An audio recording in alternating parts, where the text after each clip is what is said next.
WildBrain Studios is a animation studio located in Vancouver, BC. It's a really cool place to work. The community is incredible, and I love working here.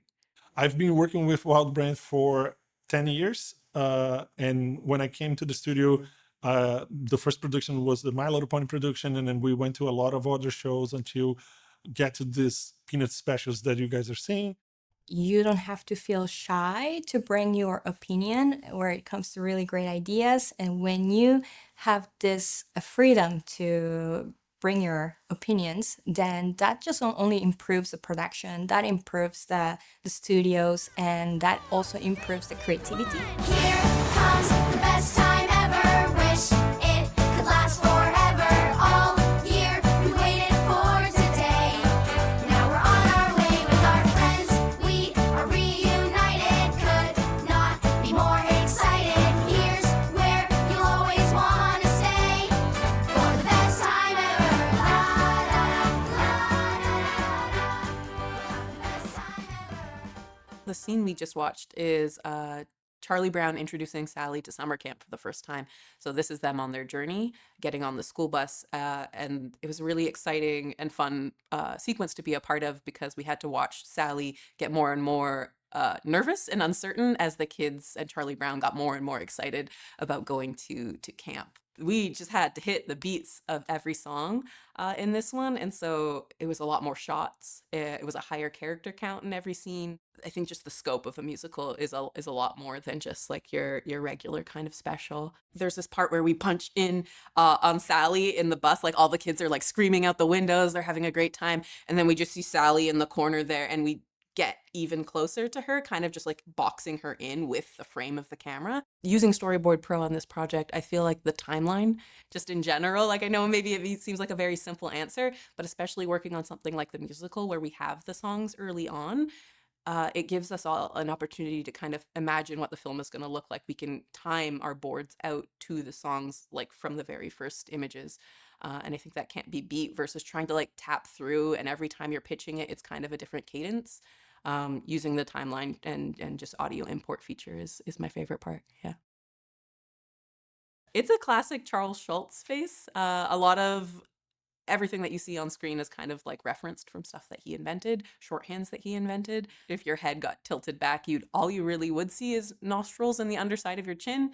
So that's all we get in that Charlie Brown yelling scene is nostrils, big mouth, and like the ears on the side.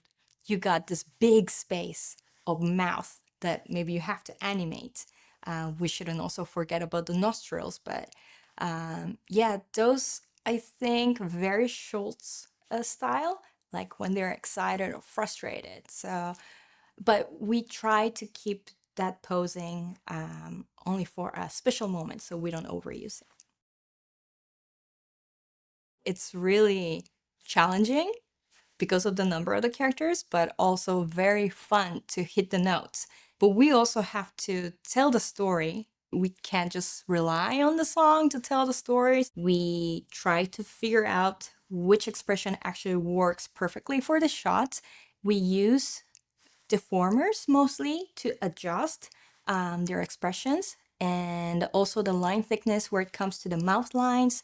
We have a lot of control in the line thickness, and also the pupils, like eyes tells a lot of emotions and stories. So in harmony, we have a lot of control using deformer points, which make us able to animate like hand drawing. And you can move it to click, click right, click, click left, up and down. And that subtlety really give us huge, like important nuance in subtle acting.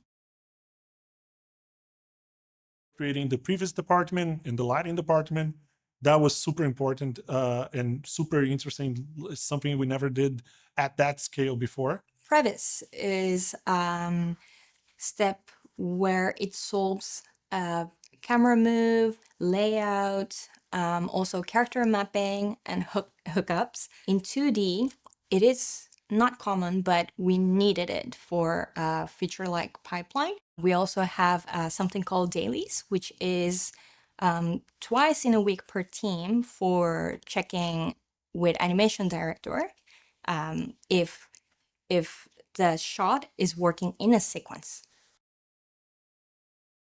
On the clip of Welcome Franklin when they're in the forest, it was really based around the lamp and where the characters are in relation to the lamp.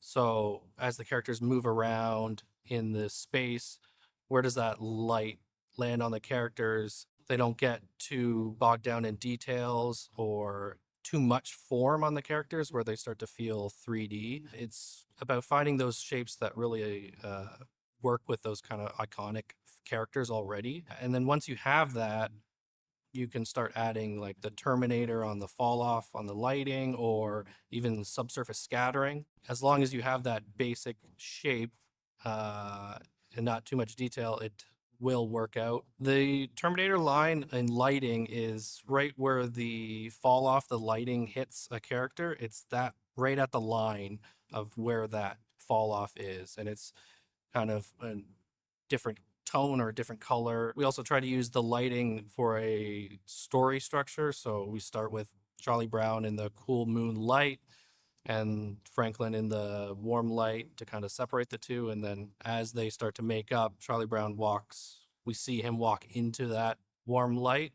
Harmony is really useful for compositing because we get to work in the exact same file that all the other departments are working in. Everything's available to us at our fingertips in seconds.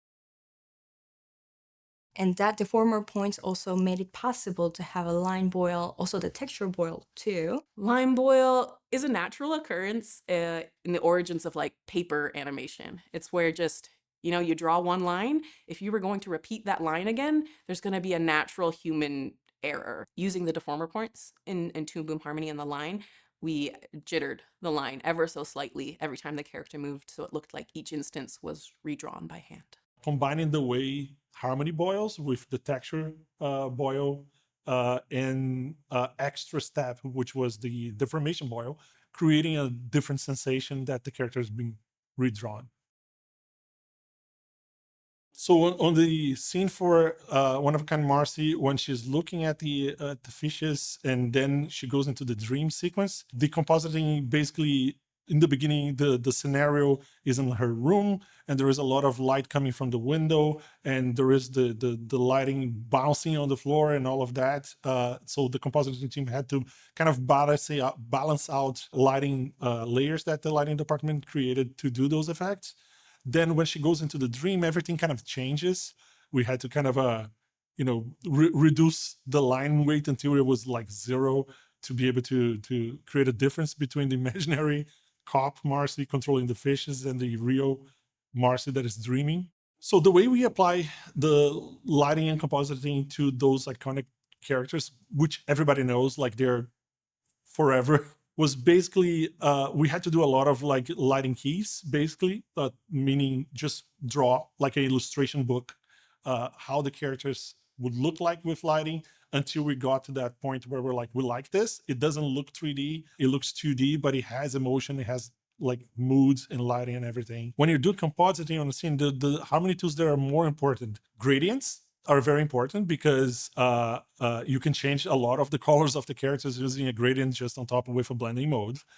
I would say channel swap was very important because we could kind of separate characters and props and apply lighting to characters and flat everything and still have the character holding a prop. Animated matte generators was very important for lighting because all of the lighting shapes, the feathering, and terminators were done in using animated matte generators.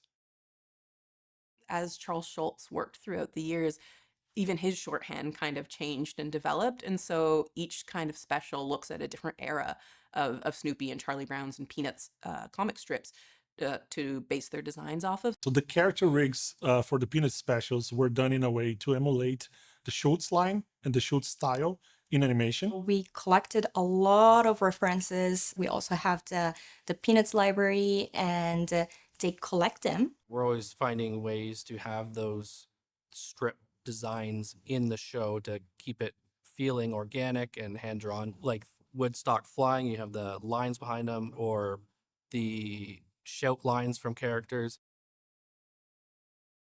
WildBrain Studios is a really fun studio to work at because we're allowed to push the pipeline whenever we need to and open up treatments and try whatever we want. WildBrain Studios has been my favorite place to work. It was great to join the team. Like from the beginning, WildBrain is always pushing for creative, different styles and everything, and pushing also the technology of the way we produce shows. I never grew out of it. I watched cartoons as a kid. I found out you could do it as a job, and I couldn't imagine doing anything else. I really like trying to create content for the next generation of kids to be inspired to feel things that the shows that I watched growing up made me feel.